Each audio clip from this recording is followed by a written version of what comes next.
Mercy, mercy, mercy. I have no words for tonight's episode. We're breaking down Scandal Season 6, Episode 12, right after this. Stick with us. You're tuning into the destination for TV superfan discussion, AFTERBUZZ TV. And now, let the buzz begin. You got me begging you for mercy. Why won't you release me? Hey, You got me begging you for mercy.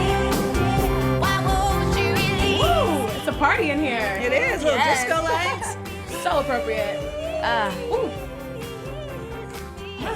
Hey now, hey now. Hey, Oh, Bring it down. Now. Hey. What's up, guys? Welcome to our Scandal After Show. We're so hyped to be here with you tonight. I know I'm happy to be back. How you guys feeling this week? Yes. I'm pumped. This is This good. episode got me pumped. So yes. Ooh, that's all I gotta say. Yeah. Yes. Wow. Scandal never disappoints. No. Well, thank you guys so much for joining us. If you're in the live chat, what's up? We want to hear from you. We got Miss Jessica Williams manning that, so shoot us a line. We want to hear from you. Whether you're listening on YouTube or live on AfterBuzzTV.com, thanks for joining us. I'm your lead host, Christine Alexis. You can find me all over social media at Christine Bean. Let's kick it to Parris. All right, guys. I'm your girl Parris Rose. You can find me on Instagram and Snapchat at Parris Rose, with 2 R's. 2 R's. And I'm Miss Jessica Williams. You can find me on Twitter at Miss Jessica WW and on Instagram at Miss Jessica Williams. Dope. Make sure you get that handle. Follow Yes. us all week long. Real quick before we get into the episode, I know a couple people were asking in the live chat about Ryan. So Ryan is not on our after show anymore. He is doing big things, crushing it over at BuzzFeed. Took a little break from AfterBuzz, so we wish him well. We miss him. We do so much. Hopefully he'll be back when we start next time. For sure. Let's just start like a Twitter campaign. Let's just blow up Ryan's. I'm back. Stalk him on Twitter. Tell him yeah. to come back. Tell him to come back to the show. But life Nah. is crazy. You know, we get busy schedules and up and down. Yeah. But this season has been so riveting. Riveting for sure. Riveting, that is the darling. word. Yes. Yeah, we definitely hope to have Ryan back soon, but we're holding it down in the meantime. Yes. And the rest of season 6 is taking us for a ride. I mean, the way it's like kind of accelerated through these last few episodes, I'm kind of like, what's gonna happen next? You know? Yeah. So we might as well jump right into it this Let's week. do it. Mercy. So I know last week also you guys broke down episode 11, but something that we really wanted to touch on going into this episode is Olits. Being that I am the resident Olits fan, Right. Yeah, exactly. No, I couldn't be more thrilled. Yeah, you know what? That is hilarious because honestly, when we were talking about it last week, I think because we are in our lids, we're like, okay, yeah, it happened. They kissed, and Right. we totally brushed over it. And know. so, like, our viewers, which are so loyal, they're like, wait a second, y'all didn't talk about our lids. And I was like, dang, we didn't. I realized too. I'm like, you're right. We did. Yeah, so the kiss happened. Yeah. And it was good. It actually, I'm It not a was. big Olits Yeah. fan, but I will say it was an emotional moment, even for me. So Yeah. Sorry, we didn't address that. That was part of the teary-eyedness that I was talking about at the beginning. Right. It gave me chills from them taking Papa Pope, putting him into custody, and then that kind of rekindling Right. Olits. That was emotional. But go ahead, girl. Talk Oh about my it. God. So I wasn't here last week, bummer. But I did catch up at home, and I was clutching my pearls, and the tears are coming down because as a diehard Olits fan, this just felt so good. Especially because honestly, the way that the show was going, I didn't anticipate Shonda Rhimes writing their love story back into Yes. this season, and I was like super pleasantly surprised. And I think the way that Fitz stepped up and really showed her that he was listening and that he cared and that he still really wants her, it just warmed my heart. I couldn't be more thrilled. But I mean, not to be the negative one, and also not to skip forward, but hearing Jake say that, you know, Fitz is not the answer, do you think that Jake has a point? Do you think that she's just back with him for comfort, just because she's used to it? What do you think he has a point? Or he's just jealous? No, I think it's a little bit of both, to be real with you. And we can touch on that now as well, because their relationship now facilitated so much that happened this episode. So it's actually a good place to start. I do think that Jake makes a valid point in that I'm sure it was easy to go back to him. And especially if we're thinking in the context of the 100th episode and all the realizations that Liv came to recently, I can see why her first instinct would be to go back to what she really knows and loves and, you know, making amends for defiance in every way possible. Right. What do you think, Jess? I felt that, and this is what I'll say. I like a good suspense. I like when they break characters away for long enough for people to miss them. And I felt that's what kind of happened with Olit. It was kind of Olit heavy for a while, Right. individual for a while. And so I like the build up, and I felt that they did it right. Had the kiss had happened a couple of episodes ago when Fitz went to the hospital, when Huck was in the hospital, that wasn't, I was like, Yeah. But just the emotion that came behind the delivery, because he did something so amazing. She thought that her dad was gone, and he listened. He wasn't being selfish. If he was being selfish, he can't stand Rowan. He would have put Rowan away. But he listened to her, and he took her emotions into account. And to me, that gave me chills, because I was like, dang, Rowan's safe, yes. And then they had that beautiful moment that wasn't forced. It wasn't thrown up against the Oval Office curtains. Right. But it was genuine. So I was here for it. I was here for the kids. She woke up in his bed this episode. I'm just happy that Angela is gone. I ranted about this last week. I'm just so happy that bye. Bye, boo. Girl, bye. Oh, speaking of, just real quick, we had talked about last week the shadiest moment. Shady Boots. Oh, yes. Yes, and so we got a lot of submissions. So we just want to let you guys know that the top one was what Angela said actually when she was like, Yes. boy, bye. So, or boy. She said boy. I know. To Fitz. I was so shocked. I'm like, girl, you better remember what office you're standing in and who you were just That on top was of 20 funny, minutes ago. right. But we She was did like, boy. laugh while watching it. Yeah. So I don't know how we forgot to mention it, because we were like, what? Boy. We thought it was She really put him in funny. his place. Yeah, so they're right with that. It's weird how Olivia can kind of seamlessly go back and forth between putting Fitz in his place and being submissive to him and doing it in a way that he's still really attracted to her. I felt like maybe the way the acting was done in that scene, it was like he was completely turned off by her after she kind of checked him. Yeah. Because I think only one woman can really check Fitz. Obviously. And it's Liv. But to your previous point, I do really like that it didn't happen in that hospital scene. Yeah. Because that would have been really cliche. And I think that would have been too soon. I think maybe that was the Yes. start of them reconnecting. But the way he did it, Fitz is so used to Liv cleaning up his mess and fighting his battles and making the next check move or checkmate move for him. He took it upon himself to take that extra step for her and save her in that moment. And you're right. The beef that him and Papa Pope have goes back so deep that he could have easily just been like, to hell with this. I'm done with him. But he chose her, and I loved it. I mean, Rowan killed Fitz's son. He was behind that entire hopefully, situation. yes. So the live chat is definitely raving. And something funny, as we were talking, Carmen, she said, oh, Litz is so season 2. Season 2, she really Shots brings fired. it back. Right. She's like, haha. And then Ashley Powell was saying, yeah, Olivia is back to wearing Fitz's navy shirts and rolling in his sheets. Oh, yeah. So she is back in the White House. Okay. Love So it. that's nice. Well, Yeah. speaking of Papa Pope, this episode had a lot to do with him and his defiance to really being a part of this team. Liv and OPA and co. Everyone now is kind of just jumbled into that little like they have like a little task force going on. Full Like, gang, I love it. right? Yeah. It's cute. You got David Rosen. Like, I love that scene where they kind of open the double doors. Yes. How awesome was that? It was so G. Like that, they're on their suits. They were just waiting for. I love that opening scene. With the doors opening and them standing there, like, we have a plan. We're ready.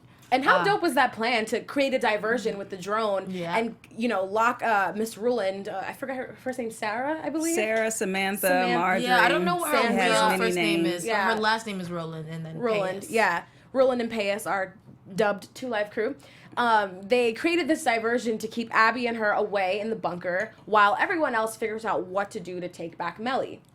Now, Papa Pope didn't want any parts of this. I mean, how crazy was that scene where Fitz and Papa Pope were literally going head to head to the point where they were about to scrap? I mean... Well, let me just say, just to comment on that opening part of it, I lost my mind in that moment. I was like, yes, yes, I'm clapping because I live for moments like that. I've always said the whole season, I'm all about the teamwork. So when everyone comes together, it's like powerhouse. And just the fact that they, for the very first time this season, really were 2 steps ahead Yes. of the Two Live Crew, and they were able to create that diversion. I absolutely just loved it. And just that small little moment when Abby went into the chambers with Sarah and she gave that little smirk as she was, taking off her shoes. Like, I was like, yes, yes, yes. So yeah, that moment was everything. And I was happy when Rowan walked in because I was like, now the whole team is here. Yes. Now let's get to work. And then I was quickly disappointed because they didn't get to work. They wasted so much time. Too much time.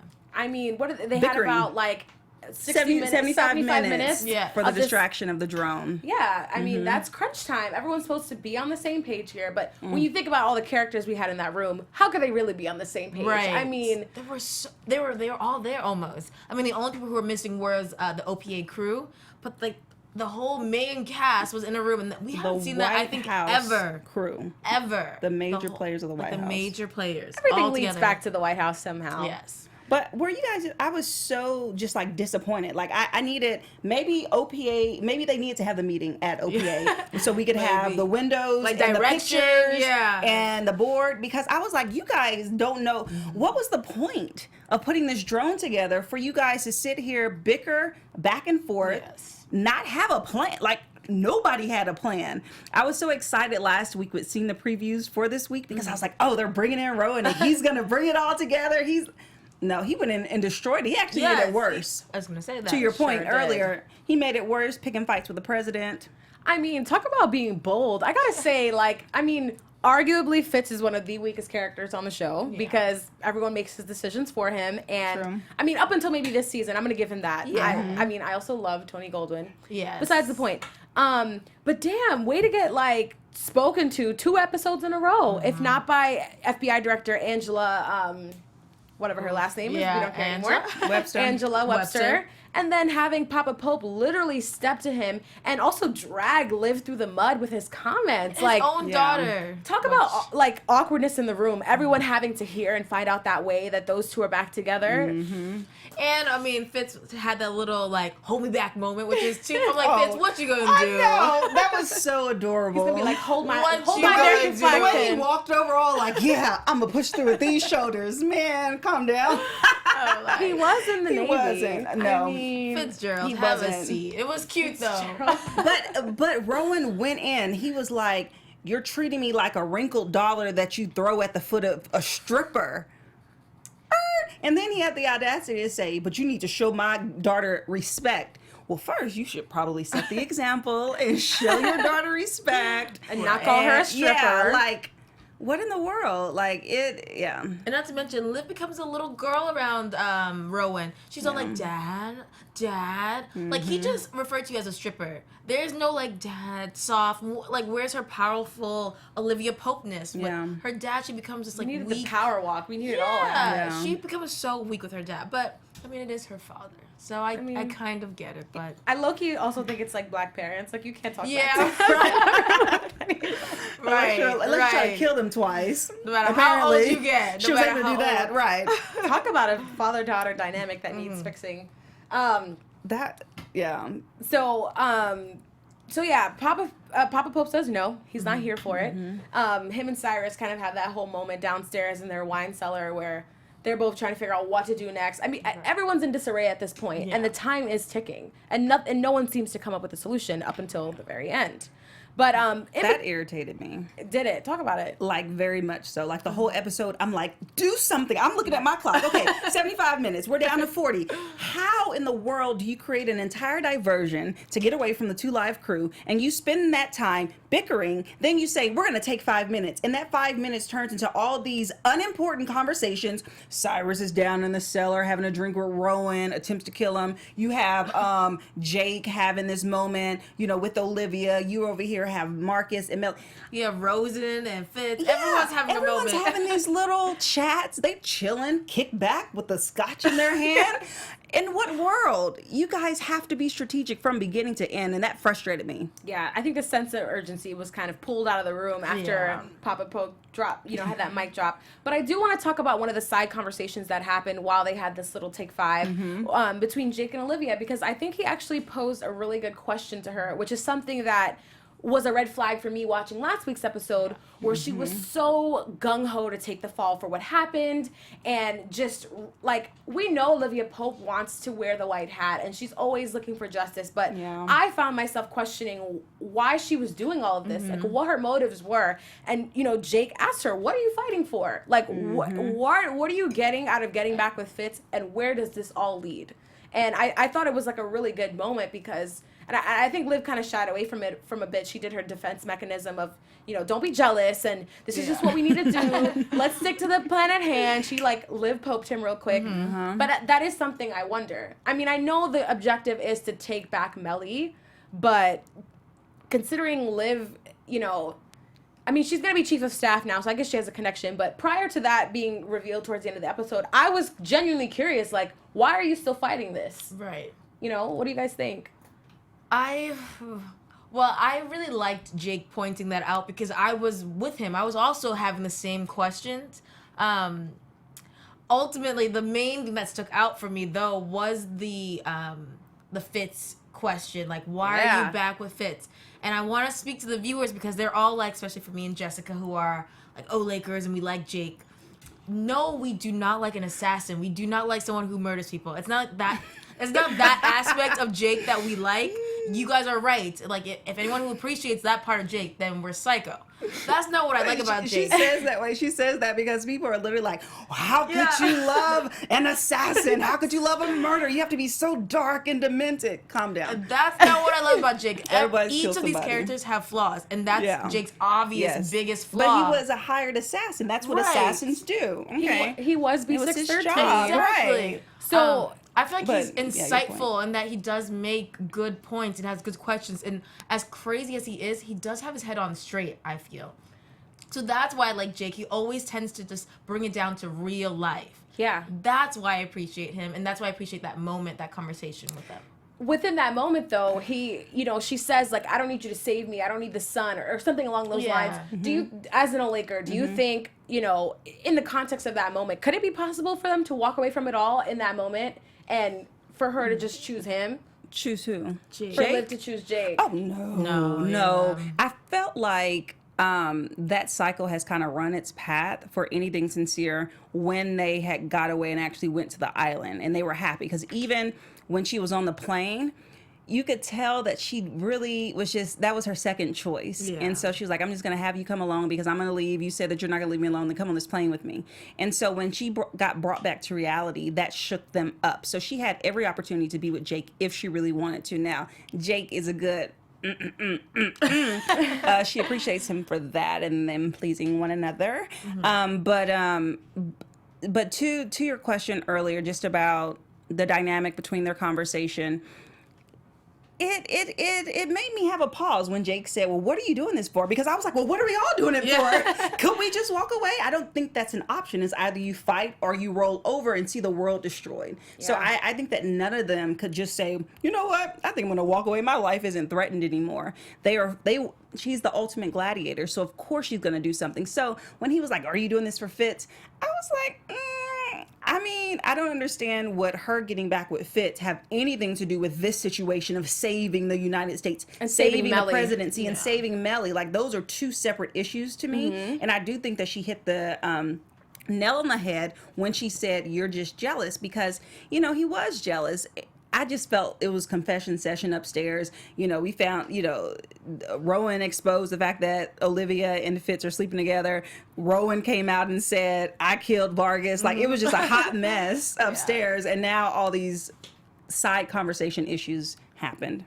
Yeah, I mean, that's also a really good point, because now when I look at it in the grand scheme of things, in the context of that whole meeting, like, why was it necessary to harp on the fact that they're back together? Yeah. That's not what they were there for. Yeah. Like, Jake was definitely being a little salty and brought that up. And if anything, them being on the same page, that gives them a lot of power to leverage and to make things happen. So yeah, I mean, besides being an Olitz fan, like, that's a win in my book. I don't get why that was the issue. I mean, even Papa Pope made it an issue. Like, I don't want to work with this guy. Like, you just use this to get a cheap lay. Yes. Like, why is that? You say what's a win in your book? Fitz and Olivia being back together.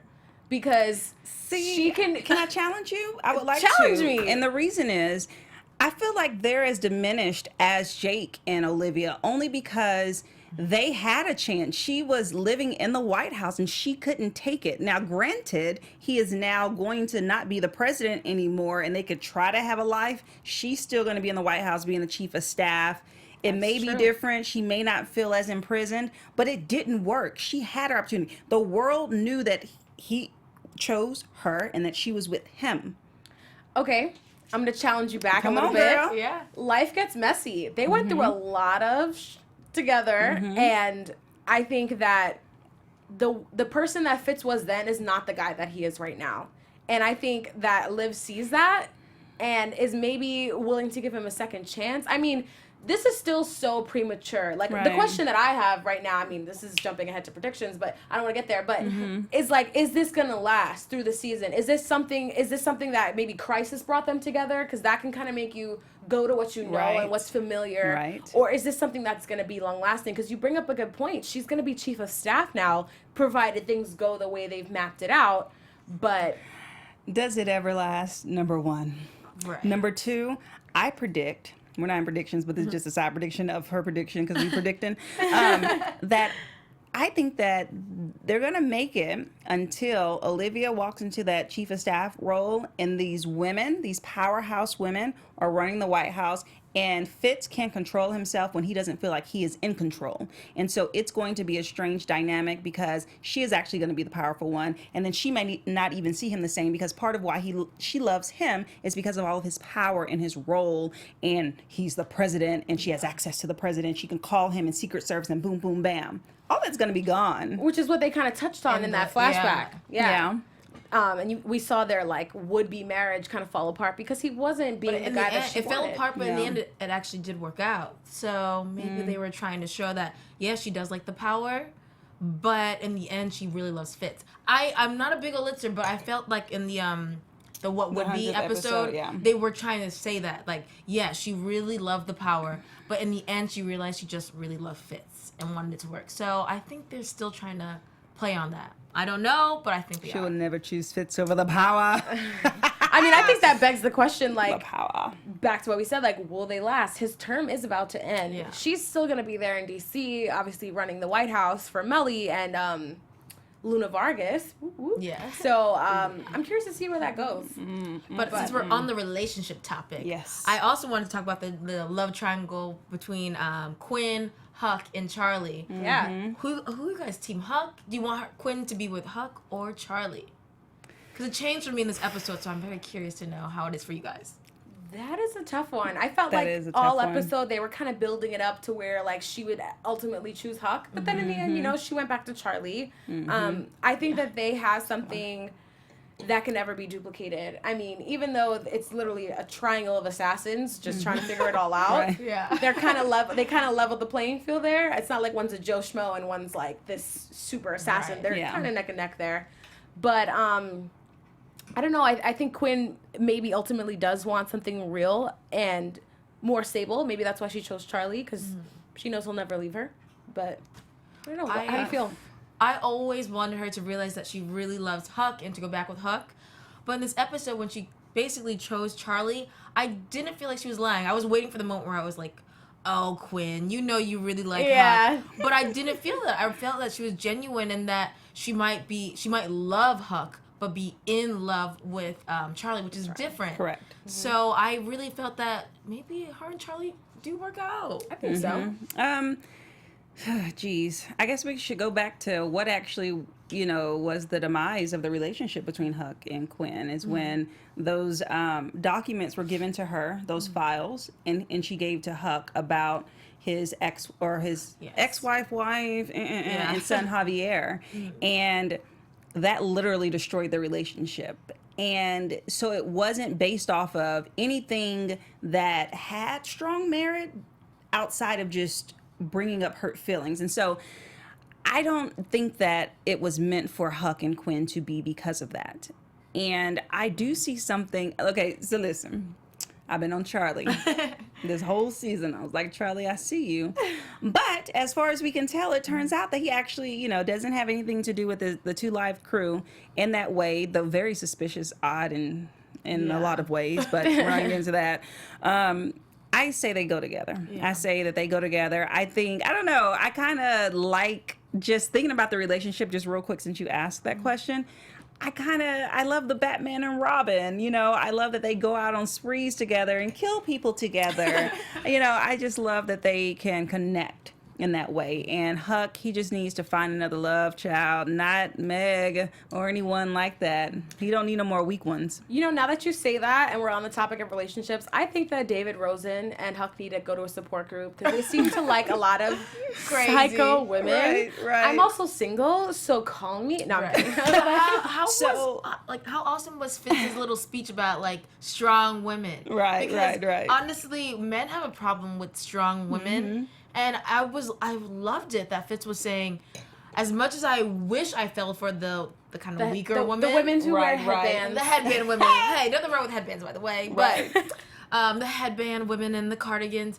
He's like, but we want strong women who fight back. And I'm like, amen. I'm glad you Yes. can handle a strong woman, a strong black woman for Fitz. And I'm like, you go You can handle a with couple of that them. like feminist type of speech. I like that. That was funny. I mean, so basically you saying you're single, so you're saying that you are a strong tornado woman that doesn't wear tornado? You headbands? know, I'm gonna stick to that side. I'm definitely more to Yeah. that than the headband wearing Yeah. timid person. Yeah. to Same say. here. I'm also Same a here. Gemini, so you know. Uh-oh. See, maybe you're a little bit of both, being a little bit Gemini. of both. I'm like throwing Wow. myself under the bus so hard this episode. Right. No, I'm with you. It is all good, but on We the are tornadoes. we are We we don't wear all? headbands, Tornado. honey. Just microphones. And Ooh, love that. We don't wear headbands, just microphones. Yes. Tweetable. On the topic of strong women, Mm-hmm. I want to take it back to the VP choice that we end up with at the end of the episode because that is what all of this tumultuous decision making was about. Because Right. we didn't want to have Parris in power as the VP who would Right. ultimately become president. And curveball. I mean, did you guys see that coming? That Luna Vargas was going to be her pick? absolutely Last not. choice. I didn't even think. I thought maybe. Who did I say when we were? You said Marcus. I said Marcus. I thought maybe I thought Abby. Olivia. Oh, no. Olivia we talked about. I would for have sure thought never Liv. I guessed thought Liv. Luna. Never. That never. she wasn't even on my radar, No. honestly, even though she was in the episode at the did beginning. start the episode. But Yeah. still, I think I've only seen her as a concerned wife. I've never heard anything that had any type of political stance, anything that was just so dynamic in her speech, in her commentary about her husband to even be in that position. It's still weird to me, if I'm going to be honest. Like, I don't get it. I don't get it. You know, this is a good time to pose this question to the live chat. I want to know what Please. you guys think about Luna Vargas as Mellie's VP because we're breaking it down right now. Hashtag yes, hashtag no. Are you for it or not? Luna, Let us yay, know. nay.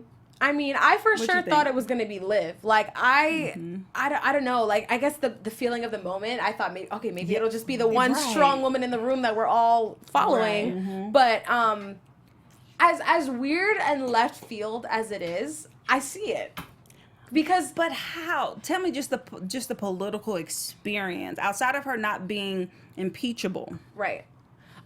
So political experience isn't there, but the reason why I kind of see it is because of the way they started the episode, and I think that was a little bit of foreshadowing because Luna Vargas was giving the speech on TV, I guess talking to some sort of political commentary show about the fact that, you know, she's worried and she feels like the American people might feel alienated or like they're not being heard because they elected somebody and now the Electoral College put someone else into place that the popular vote didn't want, you know? So I think that she kind of fills this void of that the country wants for a Vargas to be in the White House. That's who they wanted. That's who they connected with. She's a minority. She's a woman. She's well-spoken. I mean, up until this point, she hasn't really had any sort of tarnishes on her record. I can see why that would be a good pick. But how do you cross in this reference? I mean, Vargas was a Democrat. Mellie is a Republican, clearly. So you're just gonna switch parties in order. I mean, I get like unity ticket, but then every presidency has a certain standard when they start to execute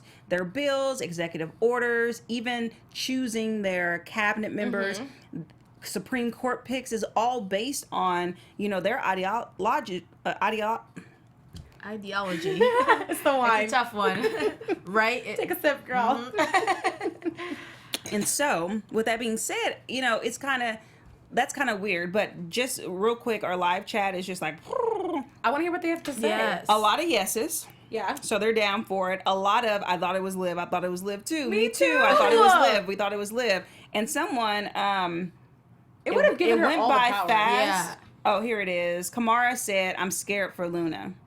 Yes, she's like, I'm here for it. She never saw it true. coming, but I'm scared for her. And that's so genuine, Kamara, because I'm scared for her too. She doesn't know what She's she's getting disposable. into. We could have another death. She is the most pure person in that circle right now, in the sense that she doesn't know all of the backdoor deals and the things that they have to navigate and who to kill. And, you know, they're all seasoned vets in this game and they know what it takes.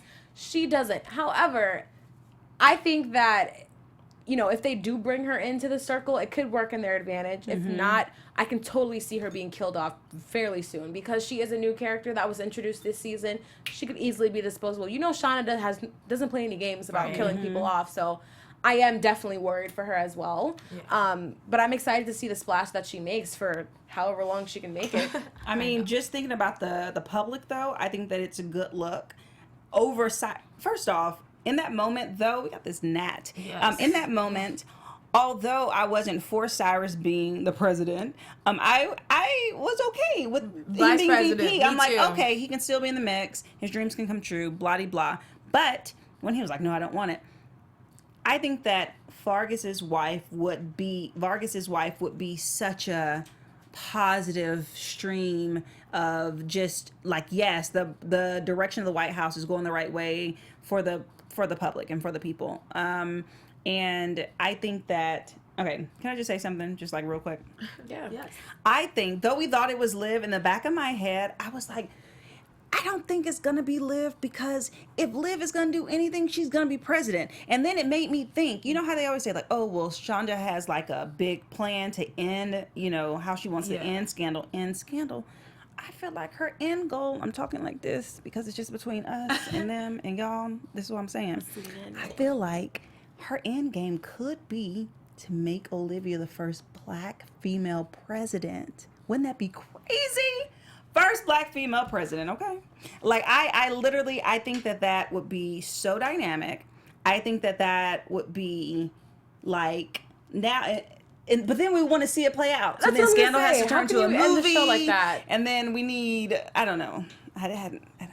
I think I didn't think that, but now that you mention Wouldn't it be awesome? I feel like it would be an epic way to end it, even though we don't see her actually be president. I think that's perfect, because seeing her be president might just be like, all right, when is this show gonna end? But knowing that she became president, it's like, we know, like, the country's okay because it's under Liv's control. It's handled. And so that The country it's is all handled. That would just answer our question. Yes. I mean, I would like that. To I your would really point, like it's that. handled. it would be good because we've seen how she handles everything, so we could kind of guess how she would handle the White House. That would be devastating, though. That'd be a crazy jump, though, from chief of staff to president.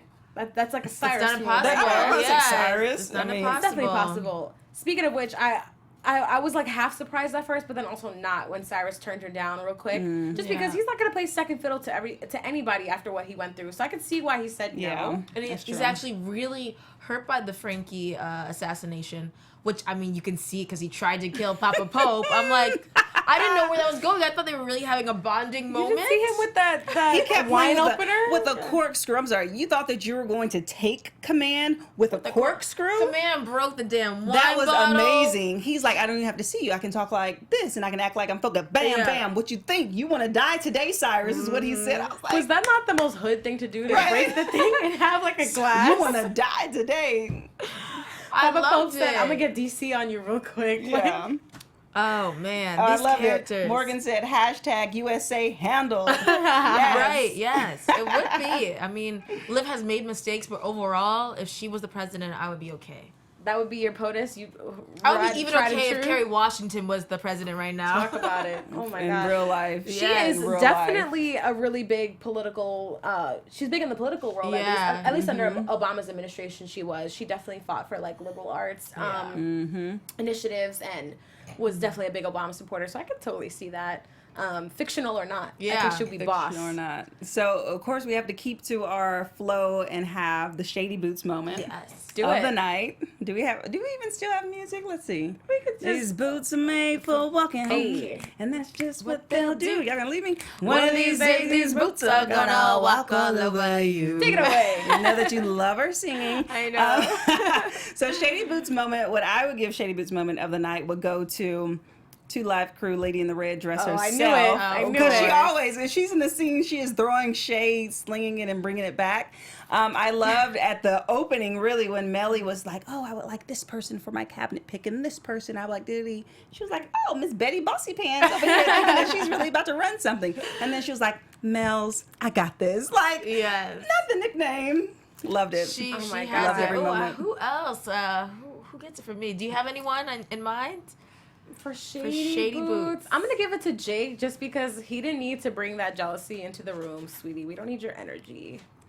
But, I mean, that's not even a true Shady Boots. But I just, like, I want to say, like, I side-eyed him real quick. Like, honey, I'm throwing my pen out. I'm too excited right now. Put it down. But I was just like, you know, to Liv's point, I was like, you're being a little bit jealous here. Yeah. It's not conducive to this whole plan. Who's your Shady Boots? I'm gonna second Jessica with what's her name now? Sarah, Samantha, Marjorie. Miss Rowland, because she's always so shady, and I Always. love how like her language is so precise. Like she Yeah. speaks very clear, but it's very like she's a jerk. She's sarcastic, and I really love it. So jerk. So someone in our live chat chimed in, JoJo Edwards. She goes, her Shady Boots moment goes to Papa Pope when he compared Liv to a stripper. Oh, talk about it. Oh, Yeah. Shout out to you. yes. That's a good one. That hurt my feelings for her. Yes. I mean, like, put some respect on her name. Exactly. Like, come So on. also the live chat is blowing up. They want us to talk about Marcus and Mellie. Marcus and Mellie. I see Marcus and Mellie in big Marcus and capital Mellie. letters. So before we chime in on that, let us know what you guys think about Marcus and Mellie. Besides just the wanting to talk about it. I gotta say, I love the pep talk that he gave her. Oh my! Yep. I see That's just what someone another- exactly said. The pep talk. Yeah. It's another Fitzgerald funny. Grant though. Like she's great on her own, but she needs pep talks. She needs someone to motivate her, which she's human. We're all human, but these people are president. I feel like they shouldn't need pep talks so often.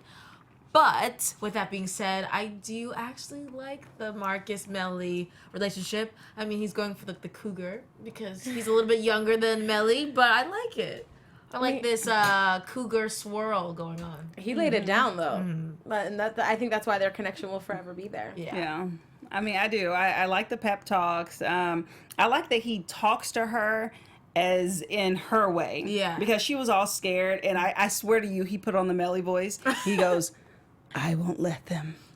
Don't worry. I'm like, Marcus, I what won't can let you them. do, She's though? like, they're going to kill me. They're going to kill me. I won't let them. I was like, not the Mellie voice that he gave to her. I was thinking, Marcus, what I can loved you it. do though? I know. We were like, okay. That wasn't a Jake moment. You know, last week, that Jake Right. moment with Jake is like, I got you. Like, I will shield Right. Jake. And I believe That was Jake, like, but Marcus, yes, that's Bae. But Marcus was, no. But she did, however, submerge, like, with this confidence. Who said that I wasn't going to, be ready to fight them? Who are you? We hadn't seen you in a while. She made a good Mellie. point though. There's a lot of people in that room who got a lot of firepower behind them. I mean, at this point they were running scared, but they could take them on, and I'm glad that they did. But sorry, just why don't they just kill them? Yes. Why? I mean, I I get it. I agree. mean, for the show, I get it. Right. But if it's not for the show, why don't you just kill them? You have her trapped now in the bunker. that was gonna be my next question. What happens to her now? They've kind of neutralized her, but Parris is still out there. Yeah. What are they gonna do about that? That's what I really want to know. That's I her mean, the prediction. teasers we see already that it's not as nice in Rainbows and Butterflies as it was in this episode. That Right. it's back to being a war again, which I assumed because they didn't really. Yes, they made Mellie chose her own VP, but still they're still alive. So how are you handling them? This is a great segue into our Yes. prediction. Prediction. Let's do it. And now, your AfterBuzz TV predictions. So I guess we're gonna start with the promo a bit, since Yeah. that's what we were left with. There's a bomb threat, several bombs. There is. And like we said, Parris is still at large, so anything could really happen at this point. Yeah. But general predictions for where the season goes after this? Oof. Man. Or at least next week, if our characters live to fight another day. I know. So the promo was saying that there's these bombs placed all over, and if they don't like comply with them, they're gonna explode. I don't think it's gonna happen. I think they're gonna find a way. I mean, they said that one went off, so it was like he was like 1 down, 8 to go. So that one goes off. I'll give him that. But I feel like they're gonna find some way. This whole gang, this whole gang's gonna find a way to get them. I don't feel like Parris and Roland's gonna win next episode. So you don't see this going, like, how many episodes do you see this going? Like, do you see them neutralizing this threat in the finale, or is this something that we tackle before then? I honestly think it's gonna be a finale thing, because it has to be a big. This whole season has pretty much been the Two Life Crew, so it can't just end like simply. I think it's gonna be a big epic ending. At least I hope it's gonna be a big epic ending. I mean, we do have a season 7 order, so Yeah. gotta leave something. But we better. It'd be devastating if we didn't. I think that it's a tough one, because I agree with you when it comes to why don't they just kill them, especially with that beautiful diversion. They could have made that other guy VP. Well, I guess being VP would be hard to kill him, but anyway, make him come to the White House, put him in a room, shoot their heads off. That would have been great. But of course, for the show, they can't do that, and so now I kind of feel like they are in a good position. I love how they captured Miss Sarah. I love that, because 1 down, 1 more to go, but there could be an army behind them.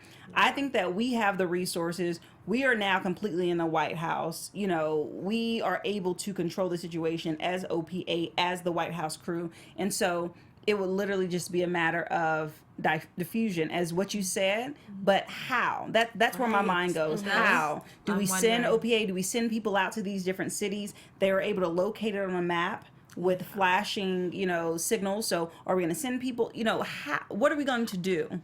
We didn't get enough. Yeah. I wasn't really, we didn't get enough from that teaser. Yeah, I have to agree. That's the questions that I'm left with. How are they going to neutralize this threat? Because up until this point, it's been a lot of action and reaction. This was the first episode that I felt like the team was really proactive in trying to find a way to take down Parris. Going forward, I mean, just the fact that he had these bombs in place makes me wonder how deep into the government they are, and what kind of connections that they have, whether inside or outside, and how deep they really are. I mean, we've only seen those two as the face of this, opposition, or 3. Yeah, until he died quickly, the other guy. Yeah, so I think that there are other players involved, and I'm curious to see how that changes things. Now, when you say how deep they are because of the bombs, are you saying that you think that government is involved with the bombs? I mean, it couldn't be far off. You do see like a government conspiracy kind of happening. I kind of see it more as terrorism. Like, I see him being like individual acts spread out. Like shock and awe, terrorism type thing. Just to spread fear and to create all the, I mean, goodness, I'll be happy to see where they target it. Maybe it has some value when it comes to the government connection. Yeah. But I see him just working as a loner, because even in the previews, we don't even see other people being introduced. Yeah. No. That's true. I mean, one thing that just popped into my head in terms of, Liv's team is they often, when they're in a bind, utilize David Rosen because of his job and who he is. I don't see why he, as acting attorney general, can't, put out some sort of warrant for Parris' arrest and bring him in, find a way to get him. You know what I mean? Like, at this point, since he's at large, I don't know how much help that will do right now, but later down the line, I feel like they need to utilize everything, because if it's not Jake's B613 training and tracking to try and find him, or Fitz's power to do this or that, like, they gotta just utilize everybody and do whatever they can to bring them down. They should have been smarter with tracking him, getting him back to the White House and not letting him be free. I think so. Also, mentioning Rosen, I actually feel so bad for Rosen, because now he is literally the only one that has to pretend he still doesn't know that Sarah is this assassin, and he has to sleep with her and pretend like they're in a happy relationship. He's the only one, and I actually feel really bad for him. Well, one thing, she's captured now, so he doesn't have to pretend, and in the previews, it showed him smacking her down. Not that I support violence, but he smacked her down. Yeah, he did. also, I just feel like he just has to get used to it because, I mean, he started off, Liz, sleeping with her, didn't want to. Then, what's the VP, the OVP? The most normal person he had was what was her? Susan Ross. But even then, he didn't want to be with her. He only did it because she's gone, so I'm just like North. Liz North actually like forced him, and he eventually fell in love. But he's always been pressured to sleep with people. Like that's just his life. But now he has a legit assassin who is controlling But she's everyone. locked up. I know, but this episode. Oh, this episode, yeah. He still has to pretend and. Yeah. I don't know how I would handle that, so I feel bad for Rosen. Yeah. Sweetheart Rosen. It'll be interesting to see how that all plays out next week. Yes, we got a couple more guys, episodes to go, and hopefully a couple more surprises for you Scandal viewers. Yeah, stay tuned. Maybe some guests will make an appearance on our show. Maybe. I mean, you'll have to tune in and find out. But it's been real. I loved breaking down this episode with you guys. Yes. Killing it as always. Yes. Special thank you to everyone in the live chat for joining us. We appreciate you staying up late on the East Coast or wherever you're watching us. We love you guys. Be sure to follow us on Twitter, Instagram, all social media platforms, and to like AfterBuzz TV, subscribe, and tune in every week with us because we love having you. It's been real. I'm your host, Christine Alexis. You can find me all over social media at Christine Bean. And I am Parris Rose. You can find me on social media, except Twitter, at Parris Rose. And I'm your girl, Jessica Williams. You can find me on Twitter at Miss Jessica WW and on Instagram at Miss Jessica Williams. Tweet us and like the video. We appreciate your comments. See you guys. Bye. From executive producers Maria Menounos, Kevin Undergaro, Phil Svitek, and the entire AfterBuzz TV staff, we would like to thank you for listening to the AfterBuzz TV network. To watch or listen to other after shows and post comments or questions, be sure to visit AfterBuzzTV.com. I'm Sir Richard Wentworth, and this has been a presentation of AfterBuzz TV. Buzz you later.